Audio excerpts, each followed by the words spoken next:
Right, on my way to Cooksbridge at the moment from Lewes, meeting a group. I'm going to be about 40 minutes early to get to Cooksbridge. There's absolutely nothing in Cooksbridge. Might be a coffee shop, might be lucky. So yeah, we're walking to South East today. I've not. South East, yes, I've been there in all weathers, but Cooksbridge, it's more of a summer location for me.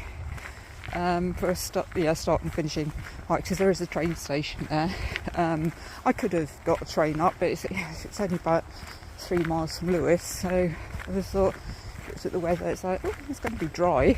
The weather forecast is looking a lot better. Well, the weather itself is looking a lot better than the actual forecast last night. I even saw sunrise this morning, which I wasn't expecting. Just walking down my road, and it's like, oh my god, okay. And just sitting on the train, and just looking, out the window, and it's just like, oh my god, you can actually see the whole sun. It's really bright. The forecast yesterday was basically saying probably no rain today, which is good. I got waterproofs, but it's always good. Always makes it a much more pleasant experience. I don't mind a few showers, but I have been on hikes where it's just rained all day, and it has been tedious, to put it mildly. So what did I do?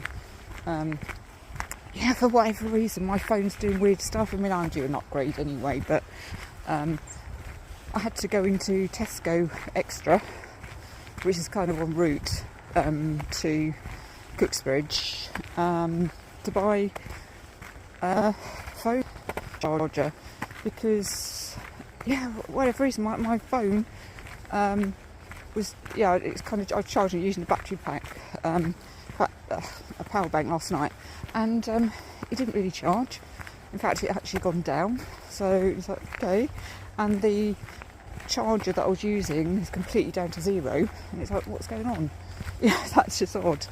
I don't usually charge overnight, but I kind of looked at it last night and thought, oh my god, I'm hiking. But no, I've got a nice spanking new charger now, power bank, and so I'm happy.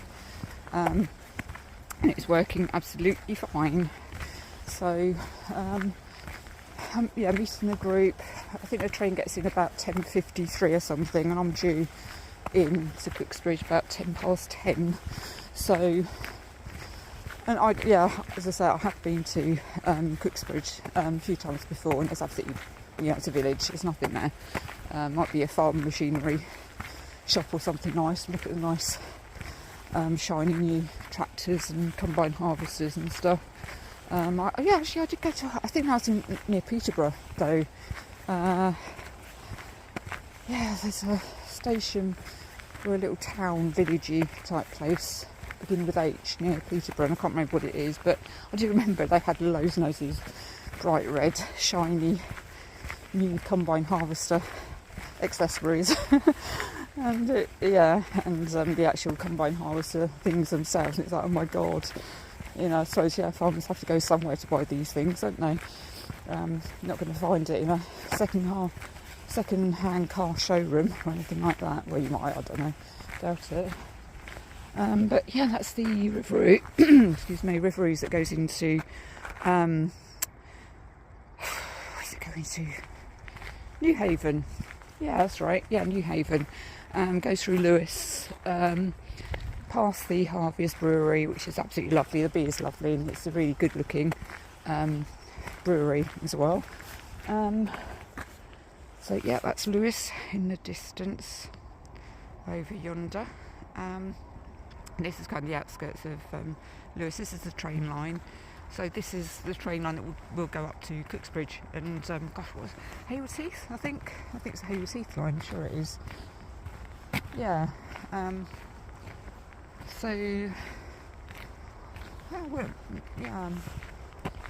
Wonder if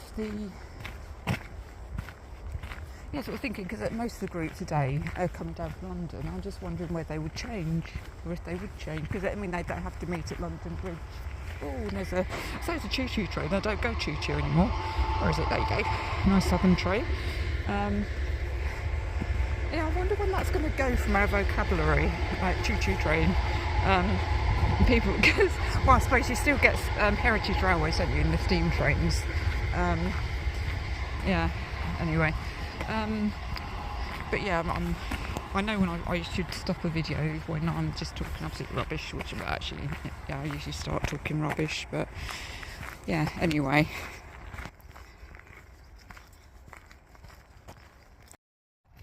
Oh, and the cat hat is back. Yeah, actually what I'm going to do, that's going to look really weird at the beginning, but yeah, because I want to keep them all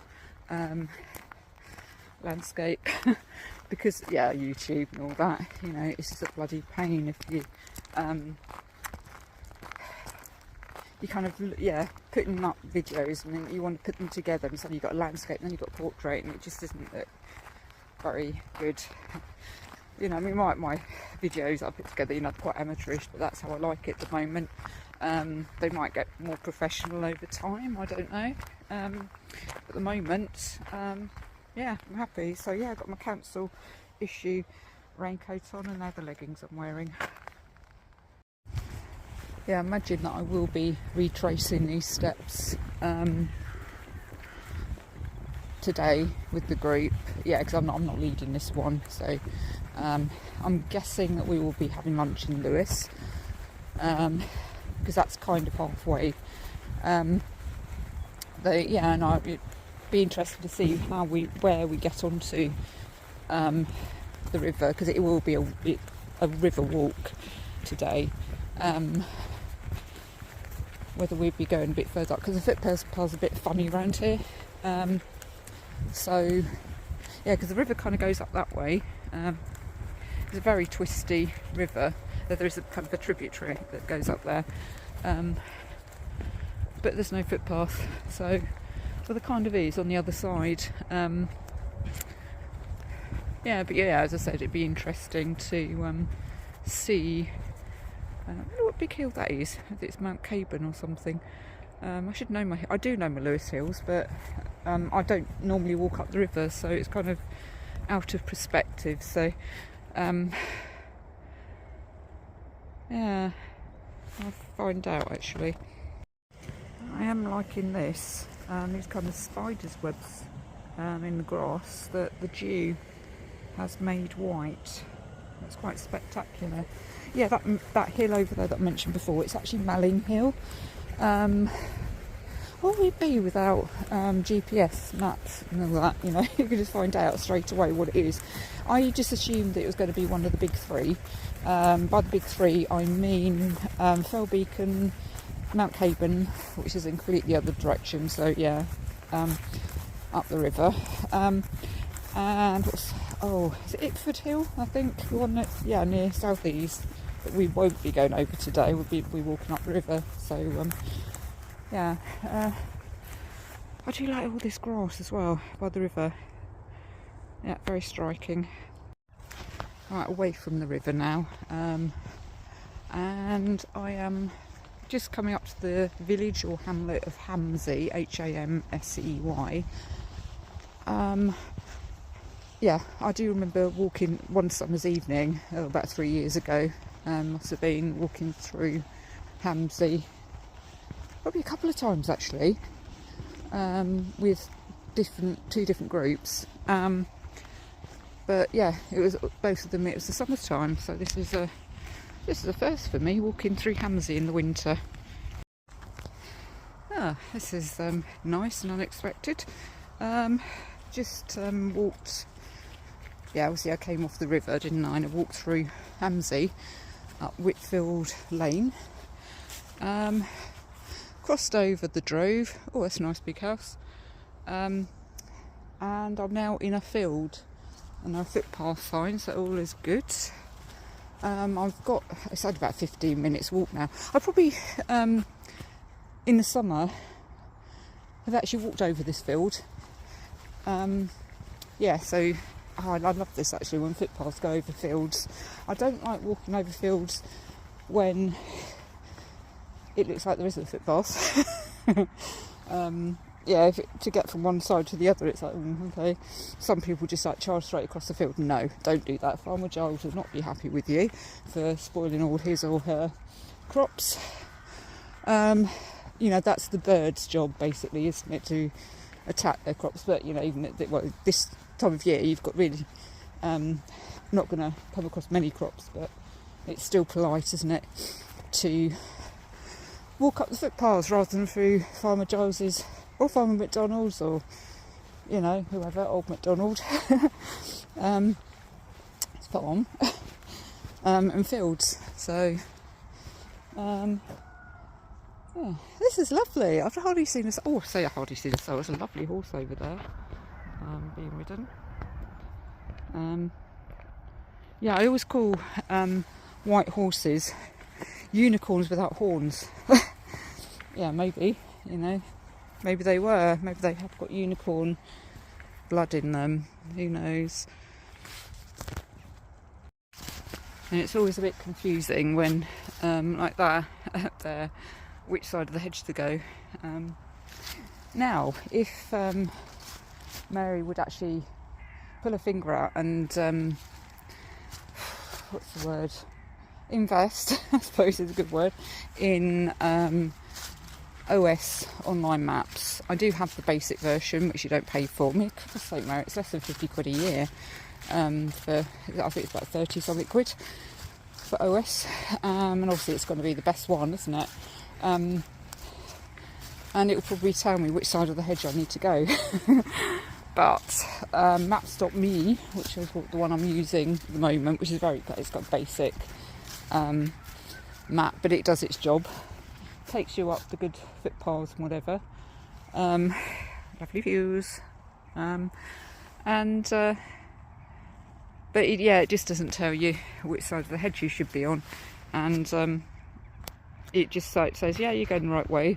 Then you get to the end and it's like, oh, I can't get out of this field. Oh dear. Now, if I was a bird, I could obviously fly over hedges and stuff, and it wouldn't be a problem. I could, as the crow flies, which obviously every bird can do that. Apart from penguins and ostriches and emus and stuff. But all three of them aren't really native to our country. They're in zoos and stuff, but you don't really get them flying around. Well, you don't get them flying around at all, but you don't get them walking around in the wild, do you, of the UK? That would be interesting if you did. But yeah, anyway, I've got about half a mile to go, so I'm nearly there. I'm dawdling, I'm actually dawdling because I'm going to be so early and there's nothing in Cooksbridge, as I've mentioned before. Right, looking over there, that's Melling Hill still, but over further into the distance you got kind of Glynde and Mount Caburn and stuff, and also Bible Bottom, one of the many famous bottoms of the South Downs. I have walked through Bible Bottom. It's near Southram Farm Nature Reserve, which is when you walk between Lewes and Glynde, you will pass over that probably. And looking over in that direction, we have got Mount Harry, and just beyond that we have Blackcap. Now, Blackcap is owned by the National Trust, as a lot of hills seem to be. Sisbury Ring is as well. Chanctonbury Ring isn't. I'm assuming it isn't. But there are no signs. But what I love about the National Trust is that it's like, oh, National Trust, they own Blackcap. They own it, they renovate it, they maintain it, they do whatever they have to do with it. They're responsible for it. Obviously they don't charge entry for any of these hills.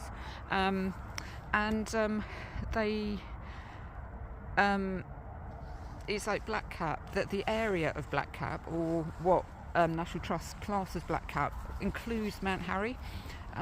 So it's, their boundaries kind of go slightly off of the hill and into the bottoms and the valleys and whatever. you can't. Yeah, it's like Slisbury Ring. Before I knew it intimately, inside out, I just remember in the early days going up there thinking, oh, well, Slisbury Ring, really? It looks different. And it's like, no, I was actually just skirting the edge of it. It's like the other day, when was it, a couple of weeks ago, and I did a hike on my own, and I kind of skirted round Slisbury Ring, but the signs were all there, as if to say, oh, look, you've entered Slisbury Ring. No, not officially, well, officially possibly, but technically not. The actual hill. So, yeah, it's interesting. But no, I mean, I've got, regarding the National Trust, I mean, they do such good work that, you know, I don't care. They can know. I think they should. I think someone from the National Trust should stand for Parliament as the National Trust. I mean, I'm sure there have been people who work for the National Trust who have gone up as councillors and whatever, but I really do think they should take over the country. Because they do good things. Yeah. Actually, I think I do recognise this field. I recognise kind of the largeness of it. But the first time I walked through here, and it was a summer's evening in 2021, there's lots of kind of high crops. You know, bearing in mind it would have been like July or something, and it was like really tall kind of maize or corn or something. And we had a little dog with us. I love it. I think we've got a dog today, actually, looking at the list of people who are hopefully showing up today. There's going to be about 28 of us. It's quite large for this time of year, which is good. You know, not that everyone is definitely going to turn up. You always get a few that drop out, and yeah, anyway. But it's lovely walking weather today. I mean, it's definite chilling, yeah, but yeah. Anyway, regarding dogs, I've gone off on a tangent again. I remember this dog. I was just like, oh my god, having a whale of his or her time, just running through this grass and just absolutely manic. It's like a dog on acid. Seriously, it's just absolutely crazy. Just like winding around all this grass, like, and then suddenly just like, hello, and it's like eyes, or maybe speed actually is probably better, or coke, I don't know. Just got kind of just say twisting in and out, suddenly just making this, well, where's the dog gone? And you see like a rustle of corn in the distance. You'd hear where the dog was, and you just see the corn moving and stuff, and it's just, oh my god, the speed of that dog. It's crazy. Really lovely little dog. Well, I've arrived at Cooksbridge station. It is 10:25 according to that clock. You can't always see these screens very clearly on camera. That's the train that they'll be coming in on. So I've got a bit of a wait, got about half an hour wait. I could sit down and read my book. I could find a place I've got. I don't know if there will be though. It's a little village, isn't it? Not to say that little villages don't have coffee shops. I might go in search of one. Now this is very interesting.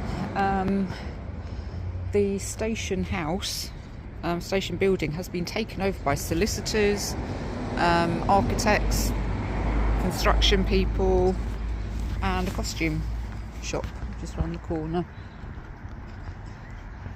Yeah, I'm assuming this is what it was. This was the station house years ago, but really not any longer.